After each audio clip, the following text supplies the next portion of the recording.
Mwaramutse maze iminsi mbona abantu novuga bakoresha ibintu vya conspiracy theories canke ibijya bintu bumva mu kabari no kumarigara abantu bavuga gace bavuga ngo nivyo nk'akarorero ubabwiye ko i Burundi hariho ibintu vyo guhotera agateka na muntu no kwicwa no kufungirwa ubusa akaje ngo ivyo ngo no hanze bibaho ngo no muri Amerika ngo abirabure n'abaki ngo abakongole n'abaki ngo barafungwa wamubaza uti mbwira umuntu umwe gusa uzi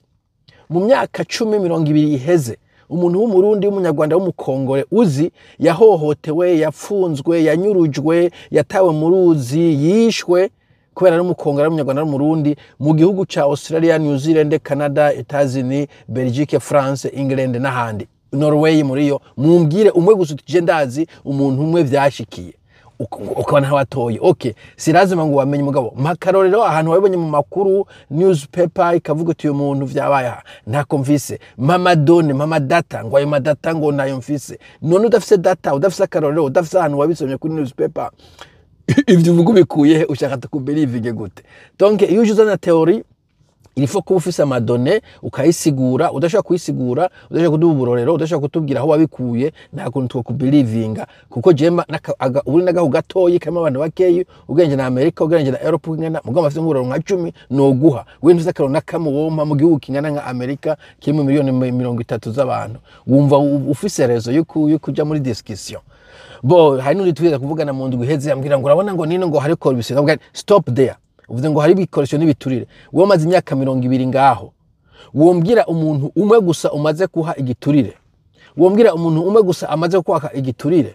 wombwira umuntu umwe wumvise batse igiturire wombwira umuntu umwe wumvise yatanze igiturire wombwira umuntu umwe yumvise yasavye igiturire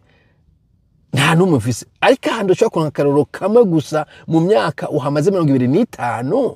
kandi abana baje kwishure bamuvinga amashure uja mu sport urafise passport urazoka hanze urakora ibintu vyinshi n'umuntu ari involved amaze kugura inzu zitatu nturigera ugira ahantu utanga igiturire wovuga ngo ico giturire kuravuga bacumvise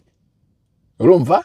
ndi kukwereka donc yuda canke umbwira umuntu uheruka kubona muri newspaper ngo nakaba mufashe kwera yatsigiturire uwundi muturage ntawo none uvuga ngo uco giturire we ntiwabonye wagitanze ntiwabonye wakiriye nturagitanga nturakijya nijwa kumana newspaper hano cavuzwe iyo claim wayumvise mu kabari muri ko muranywa n'abantu ucu bifatuko uti nani biturire birahari mugabo je Burundi agaho gatoyi nshobora kuba akantu kose n'igiturire umwana yangura igishuri n'igiturire ugomba karanga muntu n'igiturire ugomba passport n'igiturire nta comparison na ntoyi ihari